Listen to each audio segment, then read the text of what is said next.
Ek het gedink ek gaan met die vorige boodskap hier eers stop, maar ek besef ek het nou, voel vir my ek laat dinge 'n bietjie in die lig gaan, want ek wil 'n bietjie verder gaan met om te praat oor God se geregtigheid en Jesus se geloof en hoe geloof ons red. Watter geloof red ons? God het bepaal dat dit nie deur die stelsel van die wet sal wees nie. Die wet kan slegs kennis bring van ons sondige toestand, vir die Jode in elk geval, hulle wat in 'n verbondsverhouding met hom was. Maar is alleen deur die lewe van Jesus Christus dat ons gered kan word. So God het besluit voor die grondlegging van die wêreld reeds tussen Vader, Seun en Heilige Gees in hierdie intieme liefdesverhouding wat bestaan het tussen Vader, Seun en Heilige Gees, wat bestaan tussen Vader, Seun en Heilige Gees, dat die mens slegs deur geloof gered kan word. Want sonder geloof is dit onmoontlik om God te behaag. En dis nie enige geloof nie. Dis eintlik geloof in 'n sekere sin teenoor die, as ons praat van twee stelsels, die wet of geloof. Maar dan is geloof eintlik nooit 'n stelsel nie, want geloof gaan oor die geloof van Jesus Christus. Dit vloei en kom voort uit die verhouding, die liefdesverhouding van God die Vader, God die Seun vir die mensdom. En dis deur sy geloof, dis alleenlik Jesus se geloof wat God kan behaag. Ja, ek weet daar's in Hebreërs 11 vers 1 noem verskeie geloofshelde, maar as jy mooi gaan lees, sal jy sien al hierdie geloofshelde, waarom benadruk God, waarom prys God hulle geloof? Omdat ons kan altyd sien hulle geloof was gewortel in sy beloftes, in dit wat hy kom deel het, in sy woord, in sy beloftes, en aan die einde van die dag dan ook in die evangelie, en in die opstanding van Jesus, want dit was deur die opstanding van Jesus, dat die mens geregverdig is, dat die mens wedergebore is, daaroor meer later. Maar kom ons gaan gou terug na Romeine 5, toe ons was so bietjie in Romeine 3, 4, Romeine 5 vers 1 sê, omdat ons dan uit die geloof geregverdig is, Christus se geloof, het ons vrede by God deur ons Here Jesus Christus, deur wie ons ook deur die geloof die toegang verkry het tot hierdie genade waarin ons staan. Ek dink is in Efesiërs iewers wat praat van die geloof van Jesus is genade.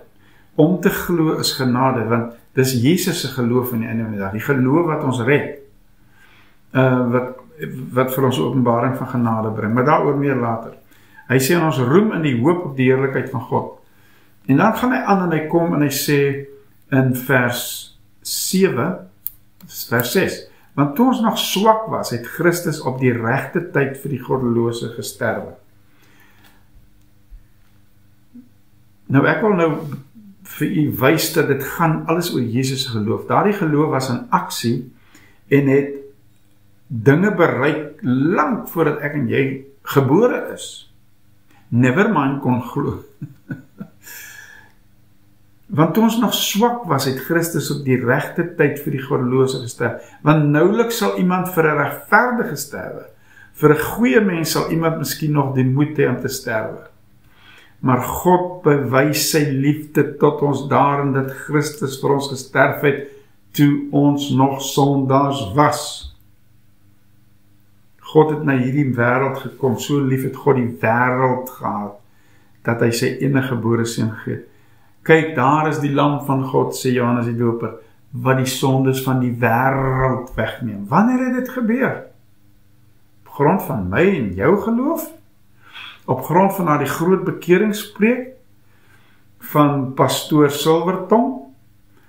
Of was dit toe ek uitgekniel en gehuil het oor my sondes? Nee, ons was toe reeds versoen met God. Christus het reeds vir ons gesterf, ons was nog op ons swakste, ons was nog sondaars, maar dit is ons was nog nie eens gebore nie. Want ons weet Christus het 2000 jaar gelede al gesterf. En eintlik is die lam van God geslag voor die grondlegging van die wêreld, van God se perspektief gesien. Veel meer dan sal ons, nou dat ons geregverdig is in sy bloed, deur hom gered word van die toorn.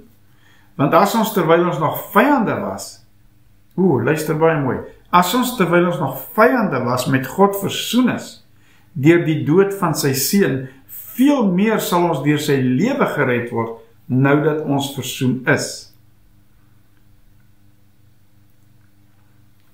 So, ons is versoen voordat ons enige besluite geneem het. Ek gaan vir julle later wys uit Kolossense 1 uit, dat selfs die owerhede, magte en kragte, selfs die onsienlike dinge, die geestelike wesens, en die materiële dinge, is versoen deur die bloed van Jesus, voordat ons kon glo. En al lyk die wêreld asof hy buite beheer is, al lyk dit asof daar owerhede, magte, kragte, bose geeste is wat oorneem in hierdie wêreld. Ek het my teorie waarom hulle soveel krag en mag het, is omdat ons as kerk nie die ware evangelie verstaan en verkondig en aangryp nie. Ons besef nie ons autoriteit in en deur Jesus Christus nie. Want ons is 'n armoedige evangelie verkondig vir baie jare.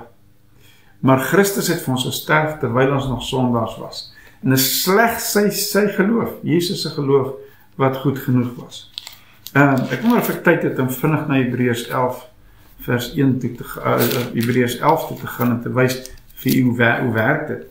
In die geval van Abraham byvoorbeeld. Kyk wat het Abraham geglo oor sy seun Isak.